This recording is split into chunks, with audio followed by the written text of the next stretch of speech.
абр омаду боз бар сари сабза гирист.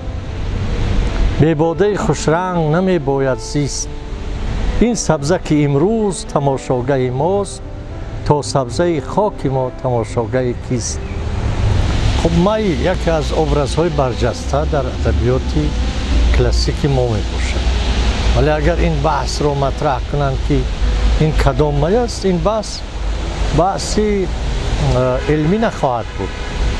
чунки дар адабиёт образи адабӣ ҳеҷ вақт айни ҳамон чиз нест. яъне мурод аз ҳар образе ки дар адабиёт ҳаст ҳатман боз ба ғайри он чизи дигаре ҳаст. ва агар айни ҳамон чиз бошад, ин қимати ҳунарӣ дошта наметавонад. бинобар ин май ҳам дар ашъори Умари Хайём василаи баёни маъниҳои зиёди дигар мебошад. дар ғайри ин сурат ӯ ҳаким Умари Хайём намешуд.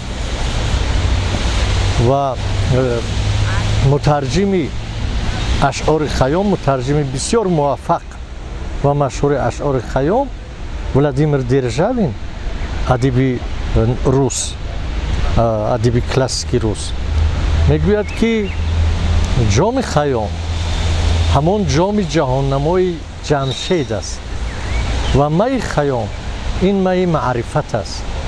ва он даврагардони маҳфили Хайём инҳо хиратмандони андешаварз ҳастанд.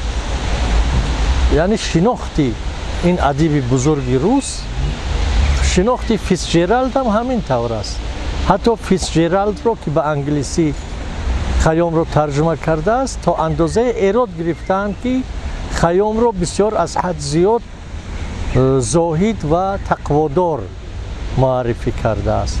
Хайём дар шинохти адибони бузурги рус ва урупо ба ҳамон сурати аслии худаш, яъне ҳаким, ақлгаро, хиратгаро ва зиндагидӯст албатта дар баробари ин ва ситояндаи зебоиҳои зиндагӣ ва фурсатҳои хуби ҳастӣ муаррифӣ шудааст.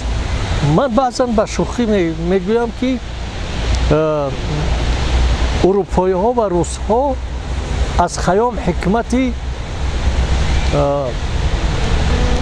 бит или не битро гирифтанд.